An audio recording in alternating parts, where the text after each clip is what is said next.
हरिओम। नमस्कार मित्रों, प्रणाम। जय श्री राम, जय बद्री केदार, जय हनुमान।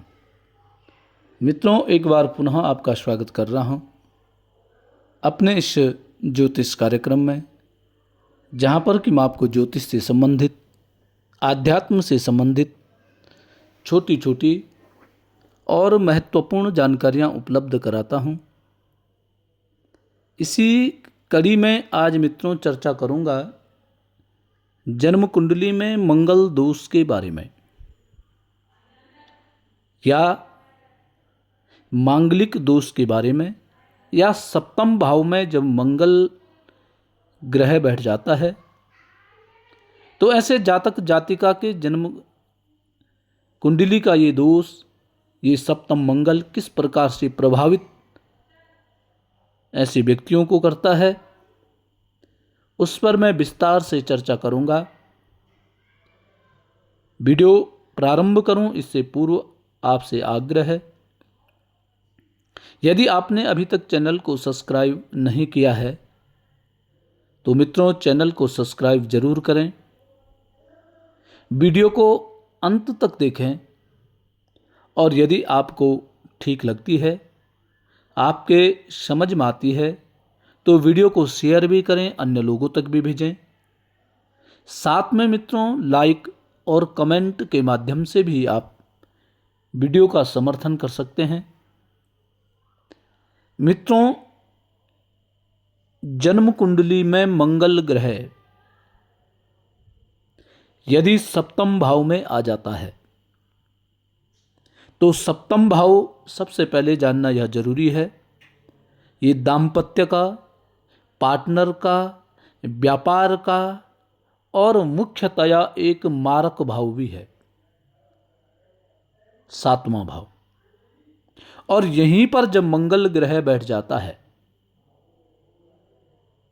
तो फिर जातक के जीवन में क्या उतार चढ़ाव आते हैं, कैसी स्थिति बन जाती है, क्या सावधानियां बरतनी चाहिए और क्या उपाय ऐसे व्यक्ति को करना चाहिए।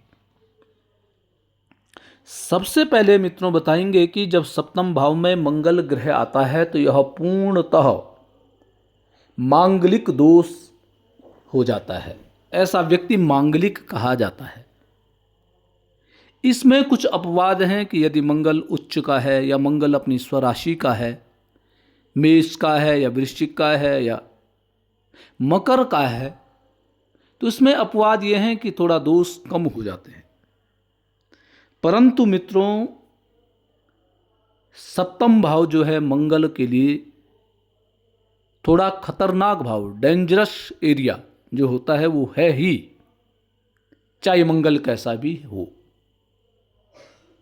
उच्च का है तो थोड़ा सा प्रभाव कम होगा, शत्रु राशि का हो, नीच का हो या पाप ग्रहों से दिष्ट हो तो समस्याएं बढ़ सकती हैं। इसलिए कहा जाता है कि यदि कोई व्यक्ति मांगलिक है, पुरुष मांगलिक है, तो उसको स्त्री भी ऐसी खोजनी चाहिए। कोई लड़का मांगलिक है तो उसको लड़की भी ऐसी खोजनी चाहिए जो भी मांगलिक हो। इसलिए मंगल का दोष समाप्त हो जाता है या कम हो जाता है।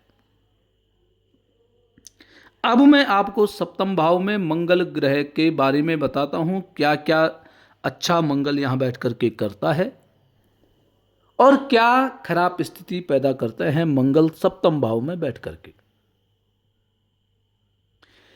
मंगल मित्रों जब सप्तम भाव में बैठ जाता है तो व्यक्ति सबसे पहले उग्र होता है, उग्र स्वभाव का ऐसा व्यक्ति होता है। साथ में व्यक्ति क्रोधी होता है, क्रोध करने वाला। और वैवाहिक जीवन जो होता है यह ऐसे व्यक्ति का आक्रामक हो जाता है। और मंगल ग्रह यदि खराब स्थिति में है तो इन सब चीजों के लक्षण बढ़ जाते हैं, और मंगल यदि ठीक स्थिति में है तो थोड़ा सा इनमें कमी आ जाती है। यह क्या करता है दाम्पत्य जीवन में कलह पैदा कर देता है और कभी कभी यह कलह जो है हिंसा की संभावना भी बढ़ा देता है। आदमी हिंसक हो जाता है, हिंसा पे उतारू हो जाता है। ऐसा कलह उत्पन्न कराने का काम यह मंगल ग्रह करता है। परंतु दूसरा क्या है, ये सप्तम भाव व्यवसाय से संबंधित भी है। इस क्षेत्र में मंगल यदि यहां बैठा हुआ है, यह संपत्ति और व्यवसाय में सफलता और लाभ भी दिलाता है। ऐसा व्यक्ति संपत्तिवान भी होगा। यदि कोई व्यवसाय कर रहा है तो व्यवसाय में इसकी गति अच्छी होगी, अच्छा व्यवसाय ऐसा व्यक्ति करने वाला होगा और व्यवसाय में लाभ की भी प्राप्ति ऐसे व्यक्ति को होगी। अब वैवाहिक जीवन पे पुनः चर्चा करते हैं। जीवन साथी के साथ वैवाहिक जीवन में कलह, झगड़े और शारीरिक हिंसा की संभावना भी हो सकती है और विशेष करके यह दोष होता है 25 से और 35 वर्ष की आयु में। ये क्यों? क्योंकि इस समय खून में गर्मी होती है, व्यक्ति में ताकत होती है, सोचने समझने की शक्ति कमजोर होती है, तो इस समय यह स्थिति अधिक बढ़ जाती है। स्वभाव व्यक्ति का आक्रामक होता है, छोटी छोटी बातों पर उपद्रव करने वाला ऐसा व्यक्ति हो जाता है। छोटी बातों को भी माप नहीं करता है, उनको और अधिक वेग से बड़ा चढ़ा करके प्रस्तुत ऐसा व्यक्ति करता है।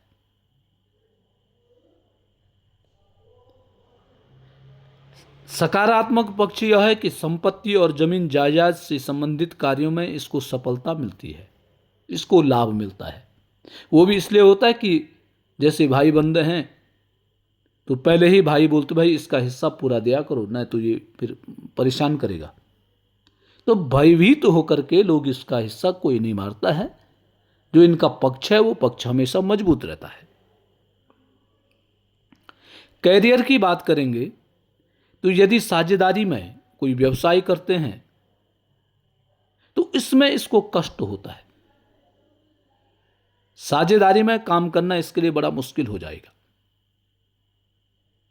परंतु एक खूबी इसमें यह होती है, व्यक्ति को एक अच्छा वक्ता और कड़ा सौदेबाज बना सकता है।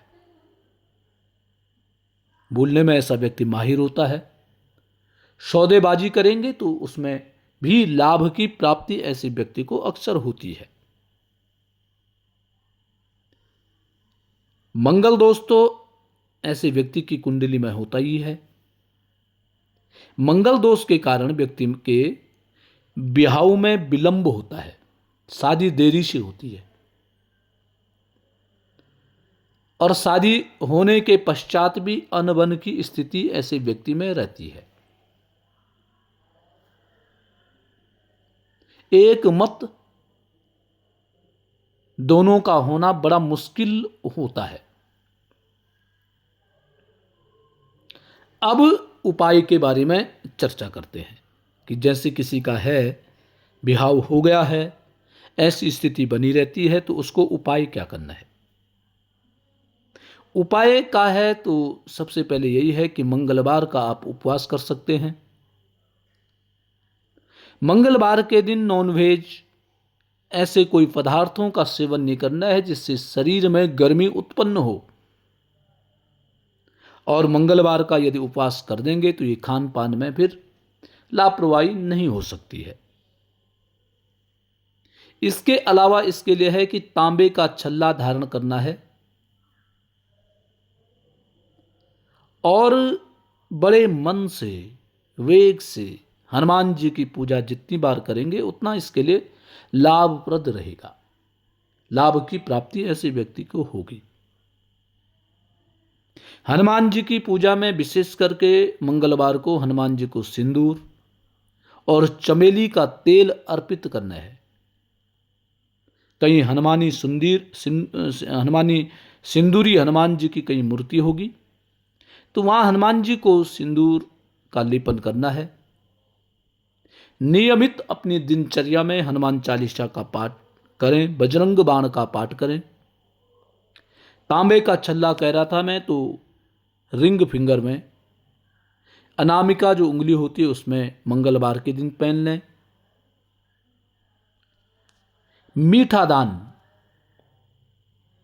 कोई ज़रूरतमंद हैं, कोई भूखे हैं, उनको हलवा बना करके, बूंदी का प्रसाद इत्यादि मंगलवार को खिलाना बहुत अच्छा रहता है। और सबसे बढ़िया है कि आप मंगलवार के व्रत करें। व्रत नहीं कर सकते हैं तो हनुमान चालीसा नियमित पाठ करते रहें, तो निश्चित ही आप सफल होंगे। आपके वेग में थोड़ा सा कमी आ जाएगी और दाम्पत्य जीवन सुख ऐश्वर्य के साथ व्यतीत हो जाएगा। तो मित्रों, आज के लिए बस इतना ही। कल पुनः किसी नई जानकारी के साथ आपके सामने पुनः प्रस्तुत होऊंगा। तब तक के लिए नमस्कार, प्रणाम, जय श्री राम, जय बद्री केदार। अंत में पुनः आग्रह है कि वीडियो को पूरा देखें, शेयर अवश्य करें अन्य लोगों के लिए।